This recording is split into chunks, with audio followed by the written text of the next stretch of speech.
বিজেপির যুব মোর্চা গতকালও তারা বিক্ষোভ দেখিয়েছিলেন এবং আজকেও তারা মিছিল করে এগিয়ে যাচ্ছেন সল্টলেকে তাদের দপ্তর থেকে এসএসসি ভবনের দিকে। সরাসরি সেই ছবি আপনাদের সামনে।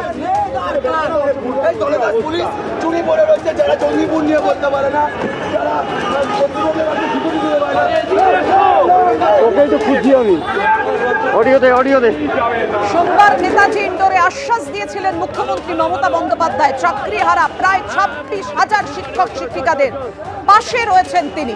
আজকের বৈঠক থেকে আশার আলো বেরোয় কিনা নজর থাকবে। অন্যদিকে শিবাশিস,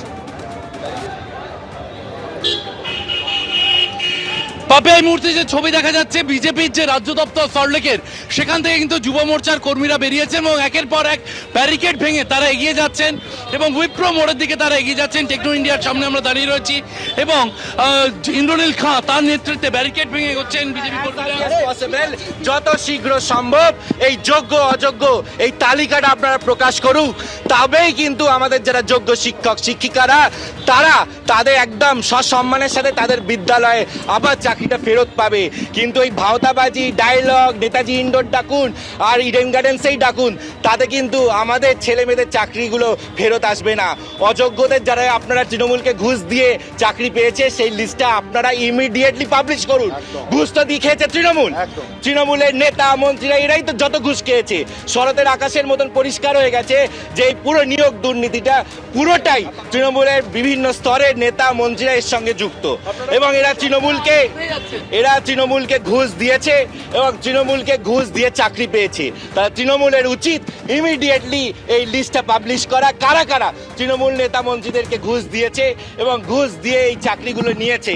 তাহলে এই অযোগ্যদের নাম পরিষ্কার এসে যাবে আর যোগ্যরা সসম্মানের সাথে সম্মানীয় সুপ্রিম কোর্টের কাছে রিভিউ পিটিশন দায়ের করে নিজেদের চাকরিটা পেয়ে যাবে। আমাদের ভারতবর্ষে আইন সংবিধান আছে, কিন্তু আইনটাকে আপনারা অপব্যবহার করার যে অপচেষ্টা করেছিলেন, যেখানে যোগ্য আর অযোগ্যকে আপনারা মিলিয়ে মিশিয়ে দিয়েছিলেন, তার জন্য কিন্তু আজকে আমাদের যোগ্য শিক্ষক শিক্ষিকাদের তাদের পরিবার পরিজন এবং যোগ্য চাকরি প্রার্থীদের তাদের সকলের কিন্তু আজকে তার মাসুল দিতে হচ্ছে, খেসারত দিতে হচ্ছে তৃণমূল কংগ্রেসের এই দুর্নীতির জন্য সাধারণ বাঙালি পরিবারগুলোকে।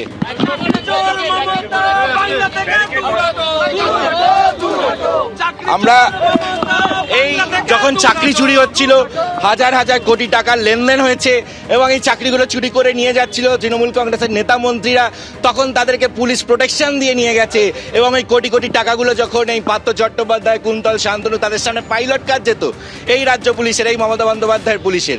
কিন্তু দুর্ভাগ্য যে এই পুলিশ প্রশাসনকে আমরা দেখতে পাই কখন তাদের এই সক্রিয়তা থাকে, কখন যখন কসবাতে যারা যোগ্য চাকরি প্রার্থী, যারা যোগ্য শিক্ষক শিক্ষিকারা, তারা যখন তাদের ন্যায্য চাকরিগুলো ফেরত পেতে যায়, তখন তাদেরকে এই পুলিশ কিন্তু লাঠিচার্জ করে এবং অসম্মানের সাথে লাথি মারে। এবং তার সাথে সাথে এটাও আমরা দেখতে পাচ্ছি এই পুলিশ প্রশাসন চুপ করে থাকে যখন আমাদের পশ্চিমবঙ্গ সহ ভারতবর্ষের এবং আমাদের সকল সনাতনীদের বিশ্বাস যে গেরুয়া ধ্বজ, সেটা যখন বাস থেকে বলপূর্বক জোর করে খুলিয়ে নামানো হয় এবং পুলিশ সামনে দাঁড়িয়ে দেখে, কিন্তু তার সাথে এবং চারিদিকে যে একটা খুব নিকৃষ্ট মানের যে উল্লাস দেখতে পেলাম সেই উন্মত্ত জনতার, তখন এই পুলিশ প্রশাসনকে আমরা দেখতে পাই না। জঙ্গিপুরে যখন পুলিশের গাড়িকে আগুনে জ্বালিয়ে দেওয়া হয়, অগ্নিসংযোগ দেওয়া হয়, তখন এই পুলিশ প্রশাসনের সক্রিয়তা থাকে না। কিন্তু যখন ন্যায্য চাকরি প্রার্থী যাদের থেকে তৃণমূলই চাকরি চুরি করে নিয়ে গেল, তখন তাদের ওপর লাঠিচার্জ করতে এই পুলিশের অতি সক্রিয়তা দেখতে পাই। এই পুলিশের অতি সক্রিয়তা কখন দেখতে পাই? যখন ভারতীয় জনতা পার্টি, যারা এই সিপিএম কংগ্রেসের মতন সেটিং অপোজিশন নয়, তারা যখন রাজপথে নেমে যোগ্য চাকরি প্রার্থীদের তাদের বেসিক তাদের যে ন্যায্য প্রাপ্য তাদের চাকরিগুলো ফেরতের জন্য আন্দোলন করে, তখন এই পুলিশ প্রশাসনের অতি সক্রিয়তা দেখা যায়, ব্যারিকেড লাগায়। তবে ব্যারিকেড দিয়ে ভারতীয় জনতা যুব মোর্চাকে আটকে রাখা যাবে না।